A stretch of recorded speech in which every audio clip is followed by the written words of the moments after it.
around the league. The Anthony Davis watch is on full tilt right now, with multiple reports today suggesting the Lakers are done, upping their offers to the Pelicans until the Pelicans are willing to counteroffer. The LA Times reported today Lakers president Magic Johnson called the Pels and Dell Demps this morning to say they've made their best offer. LA was ready to gut their young core: Kuzma, Ingram, Ball, Zubats, Hart, 2 first-round draft picks. They were all ready to go for Anthony Davis. The Times quotes a source as saying the Pelicans' demands are, quote, outrageous and unrealistic. Guys, it seems to me exactly like what the Pelicans would want the rest of the league to hear, right? That the asking price is going to be really, really high if you want Anthony Davis. Well, I think what's fascinating about this is, from what we understand, Dell Demps was not even returning calls to the Lakers. So to me, what this smacks of is the Lakers are desperate to get word to Dell Demps and the Pelicans. No, listen, we're serious. We'll give you everything and then some. Right. It's a fascinating thing to watch this play out in the media. Now that I'm on this side of the street, and Jason, I'm sure for you it's similar.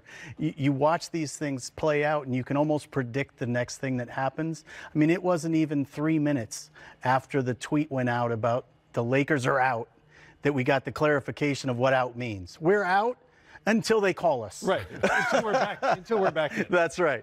Griff, maybe the folks at home need to understand why the Lakers are trying so hard to get it done now, rather than say, okay, if you don't want to do it now, we'll do it later on. It's because other people can get involved later on, correct? Yeah, I mean, the competition goes up astronomically at the end of the season because there's so many teams then that will have cap space. Their picks will be known, so teams that are lottery teams that may or may not have very high picks can get into the mix at that point that currently may not be able to. Teams that are current playoff teams that don't really want to upset their rosters can get into the mix in the offseason. And obviously everybody's waiting to see what Boston may or may not do, because they certainly have the assets to make what would be termed a Godfather offer in this circumstance. So if you're New Orleans, silence is golden at this point, because everyone's upping their offer hour after hour, and you don't have to do anything. Unless you simply just want to be done with it, right? And just get away from the headlines and move on with the franchise's life, because in the meantime, this is hanging over the Pelicans. Well, it's not going to go away. Right. And so New Orleans knows, what they want.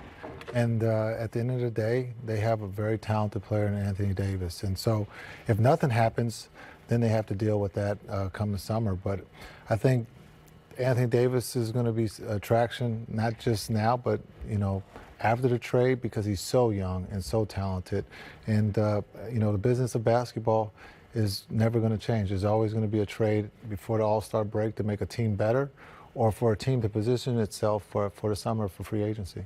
You've seen this scenario play out from a number of different vantage points, including as an All-Star player who was either about to be traded or just being traded. Take me into what's going on in the Davis camp right now as they kind of watch this develop. Well, for me, I was in this, in New Jersey at the All-Star break, at the All-Star game. Didn't know if I was going to be on the East or West because of the talks of being traded to Dallas. And so right now, just the unknown that you just want to, as a player, you just want to play. And you want the business of basketball to be taken care of quickly so you can move on and that everybody's happy. Hey, just as an offer in terms of value, how good an offer is that from the LA Lakers? If that's the real thing, that's a lot. Well, there's not a whole lot more they can throw in. Right. Basically what they've said is if it's not LeBron and not nailed down, it's yours. What's really interesting about it, though, that deal doesn't have to change in the offseason. So one reason New Orleans doesn't have to feel any urgency is none of the pieces that are in that offer will be off the table in the offseason, and you presume that if you're New Orleans. So none of those pieces expire. None of those are pieces that you have to act on quickly.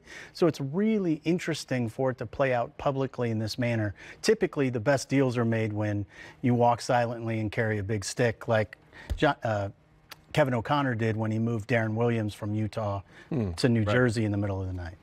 Jason, you've been on both sides of this now, as that player that could have been traded and as a coach who has to try and direct these young men. So for Luke Walton right now, here he's sitting with a bunch of guys. They're fighting to try and make the playoffs. If LeBron comes back and plays, maybe they make it. If not, they're not going to make it. But what about these guys whose names are on the screen that they're all sitting there saying, wow, I'm moving on to New Orleans, it looks like. What's going on? It was a tough spot for Luke, no? That's a great question, and it is a tough spot. And I think for the young players, or for Luke himself, is trying to talk about, listen, this is the business of basketball. Everybody's name is going to be involved in trade deadlines, and understand that you have one job, and that's just to focus on what you can control. Be a pro, come out, represent the Lakers tonight in the next game until there's a deal done, because most likely there could be no deal and they have to move forward, and they are fighting for the playoffs because every game counts before the All-Star break, and then they count even more after the All-Star break. So Luke is in a tough situation, but he's been there as a player and now as a coach with these young guys, and they trust Luke. So many of the players tell us they don't pay attention to what happens in the media anyway, right? I believe that, right? Of course. So this shouldn't bother them at all. Of course,